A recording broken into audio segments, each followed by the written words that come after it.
தமிழக முன்னாள் படைவீரர்கள் மற்றும் வீர மங்கையர்கள் நல கட்டமைப்பின் மாநில தலைவர் திரு பி. சரவணன் மற்றும் அனைத்து நிர்வாகிகளின் சார்பாக நம் இன சமுதாயத்தினர் அனைவருக்கும் வணக்கங்களையும் நல்வாழ்த்துக்களையும் தெரியப்படுத்திக் கொள்கிறோம். இந்திய திருநாட்டின் எல்லைகளை கண் அயராது காத்து ஓய்வு பெற்ற நம் முன்னாள் படைவீரர்கள் பலரது பாதுகாப்பு சொந்த ஊரிலேயே கேள்விக்குறியாகி வருவதும், பலரது நிலங்களை, சொத்துக்களை அரசியல் பலம் வாய்ந்த கயவர்கள் அபகரித்து துன்புறுத்துவதும், அதற்கு காவல்துறையை சார்ந்தவர்களே பக்கபலமாக இருப்பதும், நம் இன மக்களின் உரிமைகள் பறிக்கப்படுவதும் நாளுக்கு நாள் அதிகரித்து வருவதும் நாம் அனைவரும் அறிந்ததே.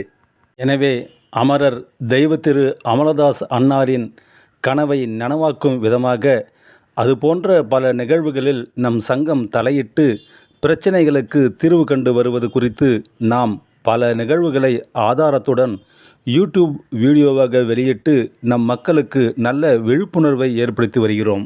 அதற்கு முக்கிய காரணம், தனி ஒரு நபரால் அநீதி நிறைந்த இந்த சமூகத்தில் போராடி நியாயம் காண்பது மிகவும் கடினம். ஆனால் சங்கமாக நின்று கேள்வி கேட்கும்போது எதிராளிகள் பயந்து பிரச்சனைகளை பெரிதாக்காமல் சுமூகமாக முடித்து கொள்கிறார்கள். இதுதான் வித்தியாசம். நமது சங்க நிர்வாகிகளில் ஒரு சிலரை தவிர மற்ற அனைவரும் பணியில் இருப்பவர்கள்தான். இருப்பினும் இது போன்ற சூழ்நிலைகளில் தங்களது பணியில் இருந்து விடுப்பு எடுத்தோ அல்லது பணி மாற்றம் செய்தோ எப்படியாவது ஓரணியில் திரண்டு பிரச்சனைகளுக்கு குரல் கொடுக்கிறார்கள். நமது முன்னாள் படைவீரர்கள் சமுதாயத்தினருக்கு ஏற்படும் பிரச்சனைகளில் முக்கியமாக ஓய்வூதியம் பெறுவதில் ஏற்படும் சிக்கல், ஓய்வூதிய ஆவணங்களில் பெயர் மாற்றம், டிஎஸ்பி அக்கவுண்ட் மூலமாக விபத்து காப்பீடு பெற்றுத்தருதல், இசிஎச்எஸ் அனுமதிக்கும் தனியார் மருத்துவமனைகளில் நம் மக்களுக்கு சிறந்த மருத்துவம் கிடைக்க மருத்துவமனை அட்மின் பொறுப்பு அதிகாரிகளிடம் நல்லுறவு ஏற்படுத்தி வழிவகை செய்தல், இராணுவ வீரரின் மறைவிற்கு தேசிய கொடியோடு இறுதி இராணுவ மரியாதை செய்து அவரின் இறுதி யாத்திரையை சிறப்பித்தல், அவரின் மனைவிக்கு குடும்ப ஓய்வூதியம் கிடைக்கவும், அவரின் மனைவியும் இறந்த பின்னர் அவரது வீட்டில் அவரின் உடல் ஊனமுற்ற பிள்ளைகள் அல்லது ஆதரவற்ற விதவை மகள் யாராவது இருப்பின் ஓய்வூதியத்தை அவரின் பெயருக்கு மாற்ற உதவுதல் போன்று மேலும் பலவிதமான உதவிகளை நமது சங்க நிர்வாகிகள் அவரவர்களின் மாவட்டங்களில் நமது சங்கத்தின் உறுப்பினர்களுக்கு செய்து வருகின்றனர்.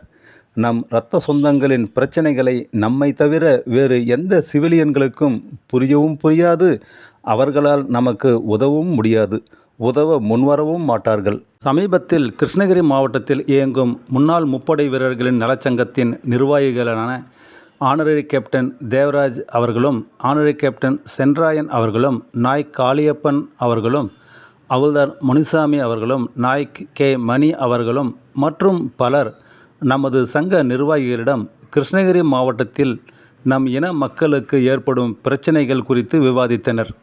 அதாவது, கிருஷ்ணகிரியில் சிஎஸ்டி கேண்டீன் எல்லோருக்கும் வந்து போக வசதியான இடத்தில் கடந்த 35 வருடங்களுக்கும் மேலாக ஒரு வாடகை கட்டிடத்தில் இயங்கி வந்ததாகவும், பிறகு சொந்தமாக கட்டிடம் கட்ட 2/9/2022 அன்று இசிஎச்எஸ் பாலிகிளினிக் வளாகத்தில் பூமி பூஜை போடப்பட்டதாகவும், அதற்கான நிதியும் ஒதுக்கப்பட்டதாகவும், பிறகு ஏதோ காரணத்தால் அந்த திட்டத்தை நிறைவேற்றாமல் கடந்த 18/1/2026 திடீரென கிருஷ்ணகிரி நகரத்திலிருந்து சுமார் 13 கிலோமீட்டர் தூரத்தில் ஜனநடமாட்டமே இல்லாத, பேருந்து வசதி இல்லாத வெத்தலை தோட்டம் ஓரப்பம் என்ற பகுதியில் ஒரு வாடகை கட்டிடத்தில் சிஎஸ்டி கேண்டீனை மாற்றி உள்ளதாகவும், அங்கு சென்று வர ஆட்டோவில் ரூபாய் 400 செலவு செய்ய வேண்டியுள்ளதாகவும், குறிப்பாக வயதானவர்கள் மிகவும் சிரமப்படுவதாகவும் தெரிவித்தனர். அது மட்டுமல்லாமல் சிஎஸ்டி கேண்டீனுக்குள் சில சிவிலியன்கள் சர்வசாதாரணமாக சென்று வேறு ஒருவருடைய கார்டில் பொருட்களை வாங்குவதாகவும், அதை கொண்டு சென்று சிவிலில் விற்பனை செய்வதாகவும் சாட்சியுடன் கூறுகிறார்கள்.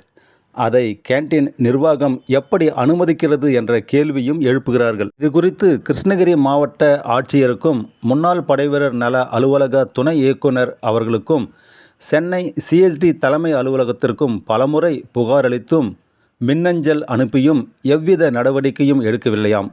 அதனால் தக்ஷின் பாரத் ஏரியா ஜிஓசி அவர்களை நேரில் சந்தித்து புகார் அளிக்க ஏற்பாடு செய்யுமாறு நமது சங்க நிர்வாகிகளிடம் அவர்கள் கேட்டனர். அவர்களின் வேண்டுகோளுக்கு இணங்க நாமும் கர்னல் வெட்டன் அஜய்குமார் யாதவ் அவர்களிடம் ஜிஓசியை காண நேரம் ஒதுக்க கேட்டிருந்தோம்.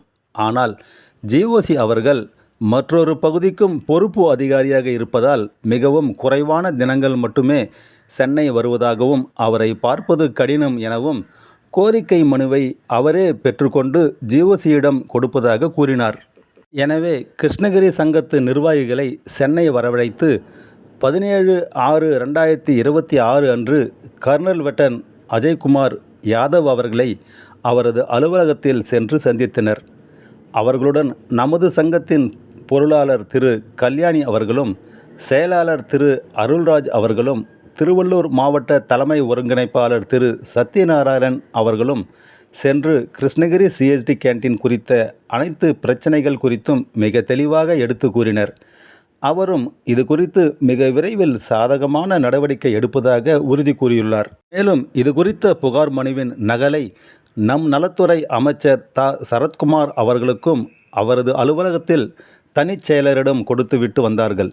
இதேபோல் மதுரை மாவட்ட சிஎஸ்டி கேண்டீனிலும் சில முறைகேடுகள் நடப்பதாக தெரிய வருகிறது. முன்னாள் படை வீரர்களின் நலனுக்காக ஏற்படுத்தப்பட்ட சிஎஸ்டி கேண்டீன் நமக்கு பயன்படுவதை விட வேறு சில சிவிலியன்களுக்குத்தான் லாபகரமாக செயல்படுவதை கேள்விப்படும்போது மிகவும் வருத்தமாக உள்ளது. ஆனால் தற்சமயம் இந்த பிரச்சனையை சேலம் மேட்டூர் திரு PV சரவணன் அவர்களின் தலைமையில் செயல்படும் தமிழக முன்னாள் படை வீரர்கள் மற்றும் வீர மங்கையர்கள் நல கட்டமைப்பு கையில் எடுத்துள்ளது. எனவே இதில் மேலும் தீவிரம் காட்டி இதற்கு சரியான நடவடிக்கை விரைவில் எடுக்க ஜிஓசி அலுவலக அதிகாரிகளை வலியுறுத்துவோம். வெற்றியும் காண்போம். இதேபோல் வேறு ஏதாவது மாவட்ட சிஎஸ்டி கேண்டீனில் இதுபோன்ற முறைகேடுகள் நடந்தால் ஆதாரத்துடன் எங்களது நிர்வாகிகளுக்கு தெரியப்படுத்துவோம். மேலும் டெக்ஸ்கோ சம்பந்தமான முறைகேடுகள் குறித்த புகார்களையும் தகுந்த ஆதாரத்துடன் எழுத்துப்பூர்வமான புகார் வரும் பட்சத்தில் கண்டிப்பாக அது குறித்தும் நம் சம்பந்தப்பட்ட உயர் அதிகாரிகளை சந்திக்க நாங்கள் தயாராக உள்ளோம். வாருங்கள் தோழர்களே, நாம் அனைவரும் ஒன்றிணைந்து செயல்படுவோம். நமது உரிமைகளை மீட்டெடுப்போம். நன்றி, வணக்கம். வாழ்க முன்னாள் படை வீரர்கள் சமுதாயம். ஓங்குக நமது ஒற்றுமை. வந்தே மாதரம். ஜெய் ஹிந்த்.